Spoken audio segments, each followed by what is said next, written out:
नमस्कार मंडळी, श्री स्वामी समर्थ. मी संध्या माझ्या चॅनलमध्ये तुम्हा सर्वांचं खूप खूप मनापासून स्वागत करते. तर बघा मंडळी, 13 मार्च 2025 ला आहे होळी आणि या दिवशी आपल्याला आपल्या घरावरून ओवाळून आपल्याला एक वस्तू टाकायची आहे. यामुळे आपल्या घरातील वाईट शक्ती, करणी बाधा, नकारात्मकता, घरात सततची भांडणं, कटकटी, आजारपण जे काही आहे ते वाईट सर्व कायमचं निघून जाईल. इतका प्रभावशाली हा उपाय आहे आणि घरातली दरिद्री देखील कायमची निघून जाईल. अतिशय प्रभावी हा उपाय आहे. नक्की तुम्ही या दिवशी करा. आता कसा करायचा हा उपाय हे जाणून घेण्यासाठी व्हिडिओ अगदी शेवटपर्यंत पहा आणि जर तुम्ही माझ्या चॅनलवरती नवीन असाल तर चॅनलला सबस्क्राईब करा. तर 13 मार्च 2025 ला आहे होळी. या दिवशी आपण होळी प्रज्वलित करत असतो. तर यासाठी आपल्याला आपल्या अंगणामध्ये छोटीशी जागा आहे, तर तिथे ती जागा आपल्याला सारवून घ्यायची आहे आणि त्यावर आपल्याला छोटीशी रांगोळी काढून त्यावर शेणाच्या गोवऱ्या आपल्याला रचायच्या असतात आणि त्यामध्ये एक एरंडाची फांदी म्हणजे एक एरंडाचा दांडा उभा करायचा. त्याच्या भोवती आपल्याला लाकडं गोवऱ्या रचायच्या आणि त्याची पूजा करायची आहे. आणि बघा, आता आपल्याला होळी प्रज्वलित करायची आहे, तर पहिले काय करायचे, आपल्या घरातून विस्तव आणायचे आणि होळी पेटवायचे. पण आता आपल्या घरामध्ये गॅस आहे, तर अशा वेळेस आपण काय करू शकतो, तर आपण कापूर असतो, कापुराने आपल्याला होळी पेटवायची असते. तर कापूर टाकायचा, नंतर होळी आपल्याला प्रज्वलित करायची. नंतर होळीची आपल्याला पूजा करायची आहे. नंतर त्याची आपल्याला नैवेद्य, पुरणाच्या पोळीचा आपल्याला या दिवशी नैवेद्य दाखवायचा असतो. त्यानंतर होळीमध्ये आपल्याला अख्खं नारळ आहे, ते नारळ आपल्याला होळीमध्ये अर्पण करायचं असतं आणि खोबऱ्याच्या ज्या छोट्या छोट्या वाट्या असतात त्या आपल्याला साईडला ठेवून त्या भाजून त्याचा नैवेद्य आपल्याला तिथं जेवढे असतील त्यांना सर्वांना द्यायचा असतो. आणि होळीला घाटी, बघा आपण पाडव्याला वापरतो ती घाटी सुद्धा आपल्याला या दिवशी होळीला अर्पण करायची असते.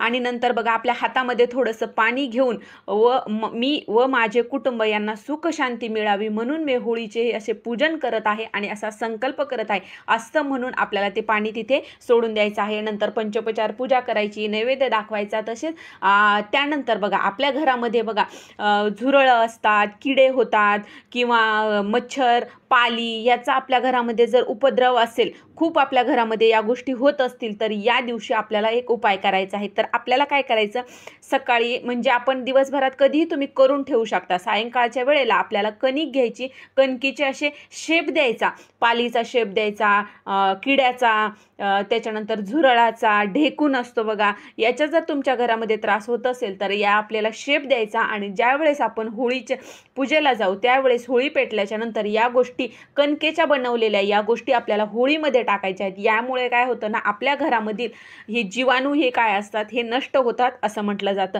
आणि त्यानंतर होळीला 3 प्रदक्षिणा घालायच्या असतात. तर बघा, अशा प्रकारे आपण होळीचं पूजन करायचं आहे. आणि त्याचबरोबर आता आपल्याला एक अतिशय प्रभावशाली असा उपाय करायचा आहे. बघा, होळीचा दिवस हा अतिशय महत्त्वाचा मानला जातो. मग तो घरातील दुःख, संकट, निगेटिव्हिटी बाहेर काढण्यासाठी असो, धनप्राप्तीसाठी असो, त्याचबरोबर अतिशय महत्त्वाचा हा दिवस मानला जातो. आणि ही जी होळीची रात्र असते ती सुद्धा अतिशय महत्त्वाची मानली जाते. बघा, जर तुमच्या घरात सतत आजारपण असं येत असेल, सतत कटकटी होत असतील, भांडणं होत असतील, काही ना काहीतरी सतत आर्थिक अडचण जर येत असेल किंवा काही मानसिक त्रास असो किंवा करणी बाधा, जर तुम्हाला असं वाटत असेल की घरावर काहीतरी वाईट शक्ती आहे किंवा करणी बाधा केलेली आहे, असे जर तुम्हाला काही वाटत असेल तर अशा वेळेस तुम्ही हा उपाय नक्की करायचा आहे. याचा फायदा तुम्हाला नक्की होणार आहे. अतिशय प्रभावशाली हा उपाय आहे. तर आपल्याला काय करायचं आहे, एक नारळ घ्यायचा आहे. नारळ घेतल्याच्या नंतर त्या नारळावर आपल्याला शेंदूर आणि त्रिशूल काढायचा आहे. त्रिशूल काढल्याच्या नंतर आपल्या घरामध्ये जेवढ्या काही रूम आहेत, बेडरूम असो, हॉल असो, किचन असो, टॉयलेट बाथरूम सोडून त्या सर्व आपल्या घराच्या प्रत्येक भिंतीपासून आपल्याला तो नारळ आहे, तो नारळ आपल्याला अगोदर देवासमोर ठेवायचा, त्याच्यावर शेंदूर काढायचा, शेंडी देवाकडे करायची, दोन्ही हातात नारळ घ्यायचा आणि सर्व घरावरून आपल्याला म्हणजे फिरवायचा तो नारळ.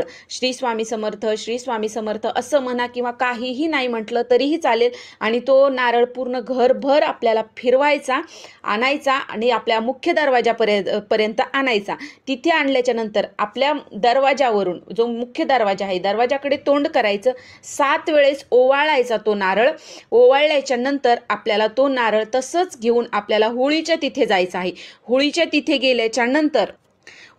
गेल्याच्या नंतर ते जे नारळ आहे तर आपल्याला आपली पाठ होळीकडे करायची आहे.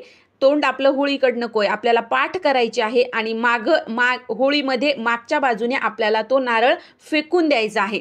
तर अशा प्रकारे आपल्याला या दिवशी हा उपाय करायचा आहे। बघा, आता आपण कुठलाही जेव्हा उपाय करतो तर तो श्रद्धेने आणि विश्वासाने जर केला तर त्याचा फायदा हा आपल्याला नक्की होत असतो। आता बऱ्याच जणांना असं वाटेल की हे काय आहे, नवीनच काहीतरी, किंवा असं कोणी जर पाहिलं तर काय वाटेल, असं आपल्या मनामध्ये विचार येतो जेव्हा आपण कुठलाही उपाय करतो। अगोदर आपण दुसऱ्याचा विचार करतो, तर असं न करता आपण काही कुणाचं वाईट करत नाहीत, आपण आपल्या घरासाठीच करत आहोत, आपल्या घरच्यांसाठी करत आहोत आणि चांगल्यासाठी करत आहोत। आपण कुणाचं वाईट व्हावं या उद्देशाने हा उपाय करणार नाहीत।